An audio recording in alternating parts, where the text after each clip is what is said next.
आज की यूनिट और का यूनिट या आउटपुट कॉस्टिंग में हम आज का जो आगे हम देखेंगे।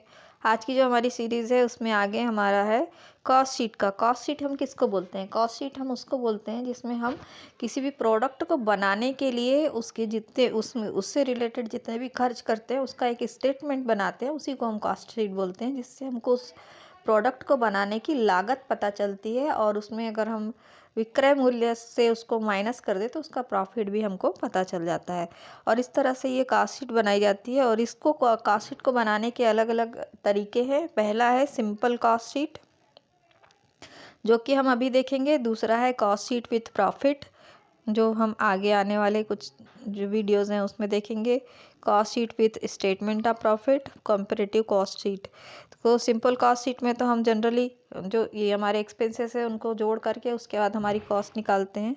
कॉस्ट शीट विथ प्रॉफिट में क्या करते हैं, हम हमारी टोटल कॉस्ट निकालते हैं और जो हमारी सेलिंग प्राइस है उससे टोटल कॉस्ट को माइनस करके उसका प्रॉफिट निकालते हैं। तीसरी है तुम्हारी cost sheet with statement of profit. Cost sheet में हम टोटल कास्ट निकालते हैं और उसके बाद स्टेटमेंट ऑफ प्रॉफिट में वही टोटल कास्ट में से टोटल कास्ट में हमारा प्रॉफिट परसेंटेज जोड़ने के बाद हमारी जो सेलिंग प्राइस है वो डिसाइड करते हैं और हमारा प्रॉफिट दिखाते हैं। और कंपैरेटिव कॉस्ट शीट में हम दो स्पेसिफिक पीरियड की कॉस्ट शीट में कंपेयर करते हैं। अब कॉस्ट शीट बनाने के लिए हमको जो कॉस्ट शीट बनाने के लिए जो प्रोसीजर है उसमें हम क्या क्या करते हैं। तो सबसे पहले डायरेक्ट मटेरियल, डायरेक्ट लेबर और डायरेक्ट एक्सपेंसेस को जोड़ करके हम प्राइम कॉस्ट निकालते हैं।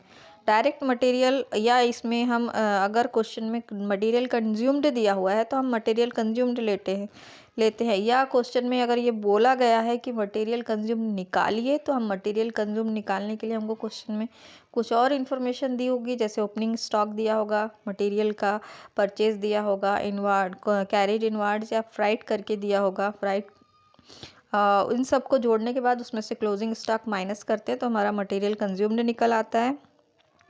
डायरेक्ट लेबर और डायरेक्ट एक्सपेंसेस इनको जोड़ने के बाद हम प्राइम कॉस्ट निकालते हैं। फिर इसमें फैक्ट्री ओवरहेड्स को हम जोड़ते हैं। फैक्ट्री ओवरहेड मतलब फैक्ट्री से रिलेटेड जितने भी खर्चे रहते हैं उनको हम जोड़ते हैं और उनको जोड़ने के बाद हमारा फैक्ट्री कॉस्ट आ जाती है।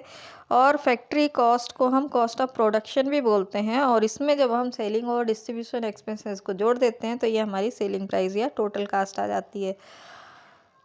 अब हम इसमें इससे रिलेटेड पहला क्वेश्चन है हमारा, in a factory 500 units of product A were manufactured in the month of June 14। एक फैक्ट्री है जिसमें एक प्रोडक्ट ए बनाया जाता है और जून 2014 के समय 500 यूनिट उसमें बनाई गई है। From the following figures obtain from the costing records. जो कॉस्टिंग रिकॉर्ड्स है उसमें से जो हमको जो फिगर दिए गए हैं उनके बारे में इंफॉर्मेशन दी गई है वो निम्न प्रकार। हमको कॉस्ट शीट बनाना है और पर यूनिट भी निकालना है। रॉ मटेरियल कंज्यूम्ड दिया हुआ है 50,000 का, ऑफिस ओवरहेड दिए हुए हैं 12,000 के, डायरेक्ट लेबर है 40,000 की, सेलिंग ओवरहेड 8,000 के हैं, फैक्ट्री ओवरहेड 20,000 के हैं और डायरेक्ट एक्सपेंसेस 10,000 रुपये के हैं। अब हमको इसको कैलकुलेट करना है और पर यूनिट भी निकालना है। तो सबसे पहले रॉ मटेरियल कंज्यूम्ड जो दिया हुआ है 50,000 का है। अब ये 50,000 का है, ये 500 यूनिट के लिए है। तो एक यूनिट के लिए निकालने के लिए हम क्या करें, इसमें 500 का भाग दे दें तो ये आ जाएगा 100 रुपये। एक यूनिट में कितना लगेगा, 100 रुपये लगेगा। डायरेक्ट लेबर 40,000 का है, इसमें 500 का भाग देंगे तो 80 रुपये आएगा एक यूनिट का, वो हम इसमें जोड़ देंगे। डायरेक्ट एक्सपेंसेस 10,000 रुपये हैं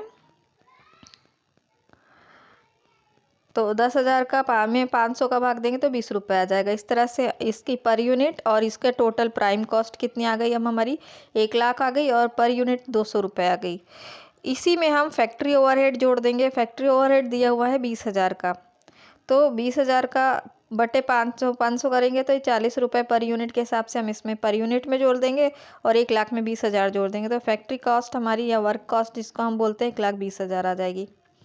और हमारी इसकी पर यूनिट कॉस्ट 240 रुपये आ जाएगी। इसमें हम ऑफिस ओवरहेड जोड़ देंगे 12,000 रुपये।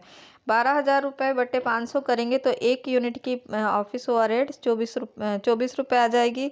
12,000 हम इसमें जोड़ देंगे तो ये हमारी फैक्ट्री कॉस्ट या कॉस्ट ऑफ प्रोडक्शन आएगा हमारा 1,32,000 और ये आ जाएगा तुम्हारा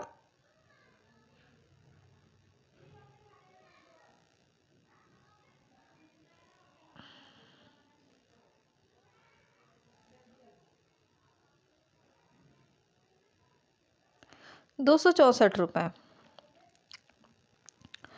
अब इसमें हम सेलिंग ओवरहेड जोड़ देंगे 8,000 रुपये। 8,000 में 5 का भाग देंगे 500 का तो ये आ जाएगा 16 रुपये। तो ये भी हम इसमें जोड़ देंगे और 8,000 1,32,000 में 8,000 जोड़ेंगे तो टोटल कास्ट हमारी 1,40,000 और पर यूनिट हमारी 280 रुपये आ जाएगी। अगला क्वेश्चन है second question.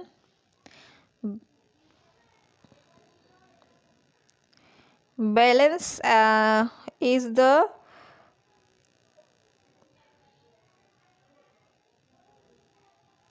estimated expenditure in the manufacture of X जो प्रोडक्ट है उसको बनाने के लिए जो एस्टिमेटेड एक्सपेंडिचर दिए हुए हैं वो उसके बारे में इंफॉर्मेशन हमको निम्न प्रकार है। तो सबसे पहला है रॉ मटेरियल हमको दिया हुआ है 28,000।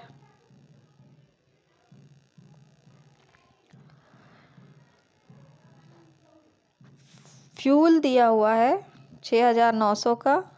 इलेक्ट्रिक पावर दिया हुआ है 1,340 का। प्रोसेस एंड जनरल वेजेस दी हुई है 63,500 की। रिपेयर्स दिया हुआ है 2,400 का। हॉलेज दिया हुआ है 1,060 का। लाइट और वाटर दिया हुआ है 400 रुपये का। रेंट दिया हुआ है 200 का। ऑफिस सैलरी रेंट और इंश्योरेंस दिया हुआ है 300 का। हाँ रेंट दिया हुआ है 2,000 का और रेट और इंश्योरेंस 300 रुपये का। ऑफिस सैलरी और जनरल एक्सपेंसेस दिए हुए हैं 7,000 के। एडमिनिस्ट्रेशन एक्सपेंसेस दिए हुए हैं 5,000 के और डेप्रिसिएशन ऑफ मशीनरी दिया हुआ है 2,500 का। इसमें भी हमको कॉस्ट पर यूनिट निकालना है और अलग अलग कॉस्टिंग करना है। तो सबसे पहले हम क्या करेंगे मटेरियल प्राइम कॉस्ट निकालना है हमको। तो raw material process and general wages दोनों को हम जोड़ देंगे। रॉ मटेरियल 28,000 प्लस जो जनरल वेजेस हमारी आई थी 63,500 इसको जोड़ दिया हमने तो प्राइम कॉस्ट आ जाएगी 91,500। पर यूनिट निकाल लेंगे हम। इसकी पर यूनिट दी हुई है 17,200 यूनिट इसने प्रोड्यूस की थी तो 91,500 में 17,200 का भाग देंगे तो 5.31 इसकी पर यूनिट आ जाएगी। इसमें हम फैक्ट्री ओवरहेड जोड़ देंगे। तो फैक्ट्री ओवरहेड में हमारा फ्यूल है 6,900 का। इलेक्ट्रिक पावर है 1,340 का।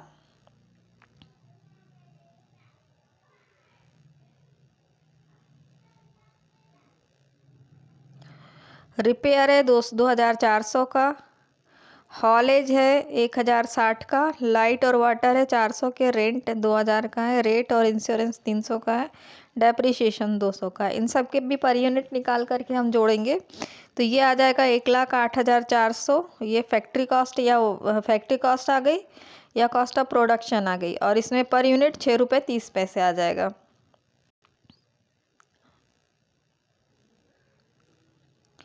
अब इसमें हम ऑफिस एक्सपेंसेस जोड़ देंगे 7,000 के।